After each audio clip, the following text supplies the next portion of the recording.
In just a few days, Medea Benjamin, a co-founder of Code Pink, will be getting the Gandhi Peace Award in New Haven. Benjamin is the author of Drone Warfare, Killing by Remote Control. A month ago, she was beaten by Egyptian police trying to go to Gaza with 100 other women. We're going to talk briefly with her about the latest Code Pink activities. Good afternoon. Hey, Stan. Thanks for having me on. First question, how's the shoulder? The shoulder's painful. It's got good days and bad days, but it's still in a lot of pain. Any action on the part of our government in defense of the rights of peaceful American citizens to go abroad? I still have not gotten a response to the questions that we sent in to get answered by the U.S. Embassy in Egypt. We call them, it's almost become a routine, get up in the morning, call the State Department, and so far no answer to any of the questions. We here in Connecticut asked Senator Murphy to take action, and we're not particularly encouraged by what he's done. Well, we'll keep working on this. Have you heard much from Gaza? I'm sure they were all very disappointed that the 100 never made it to the Gaza Strip. Yes, we got nice messages from the women who were very sorry for what happened to us and very disappointed that we didn't get to make it there with them, but we've done some conference calls, and we are thinking of other ways that we can be in solidarity with them, even if we can't physically be there. I understand yesterday Code Pink did an action about Egypt. Could you describe it? Well, yes, we have become very close to folks in the Egyptian American community, and they, like many other people in the Arab community, are afraid to do some of the protests and so notify us when we think there should be a presence. And in this case, it was the finance minister from Egypt who was being hosted at the Chamber of Commerce. There are a number of finance ministers here for some high-level IMF World Bank meetings. And so the Chamber of Commerce, which is in a very convenient location right across from the Lafayette Park where the White House is, was having this luncheon, and we got out there both on the outside and the inside. The folks on the inside, in fact, my partner, Tig Barry, got right up on the stage when the ambassador from Egypt was talking and said that anybody who invests in Egypt now is investing in a military junta that has killed over 1,000 people, has jailed over 16,000, sentenced to death 529 in a sham trial, and is wreaking havoc among civil society, and that there should be no investments in this military junta. And I don't know how much you know about the Egyptian military stand, but they are major players in the whole economy. In fact, it's estimated that they are responsible for about 40% of the Egyptian economy, having their hand in everything from manufacturing to petrol, gas stations, to bread manufacturing. So all kinds of things. What was the reaction inside the meeting room? Well, you heard, there's a video of it that we're putting online, but you could hear somebody saying, that's none of your business. That's none of your business.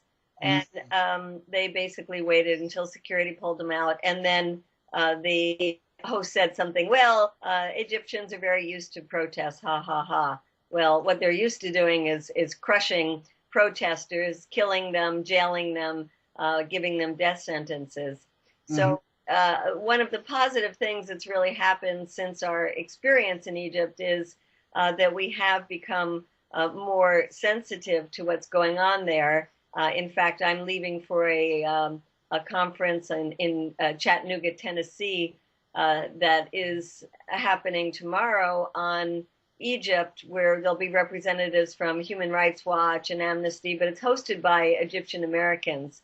And everybody is very concerned about the defense minister who's given up his position to run for president, Abdel Fattah al-Sisi, and what kind of repression will come when he inevitably becomes president once they have these sham elections. The laws that they're putting in place to define terrorism as anybody who does anything against the Egyptian state and the Egyptian economy and the Egyptian communication system and all of that will be defined as terrorists, just like they're trying the 3 Al Jazeera journalists on terrorism charges. So it's very, very upsetting. Switching to another area, to drones, which you've been concerned with for a long time. I understand Code Pink confronted a chief lobbyist for a drone faction. Well, every year the drone manufacturers, it's a lobby group called AUVSI, the International Association of Unmanned Vehicles. They take over the main foyer in the main building in the House of Representatives, the Rayburn building, and they exhibit their wares. Now, some of them are drones that are designed for positive purposes, but they also have General Atomics there, who is the maker of the Predator and Reaper drones that has been killing so many people. So we couldn't get right inside because already the police and their own private security were waiting to block it from us as Code Pink. But we did manage at one point to get past them and go confront the head of this lobby association, Michael Toscano. And, you know, it's interesting, Stan, because what we've been saying to them is work with us, because right now the whole drone industry has a bad name because of the killer drones. And if you worked with us to regulate the use of the killer drones, maybe there wouldn't be such a bad name for your industry. And we don't mind drones being used for forest fires or for search and rescue missions or tracking endangered species, but they don't really seem to take very kindly to working with Code Pink. I understand Code Pink has an initiative for local resolutions about drones.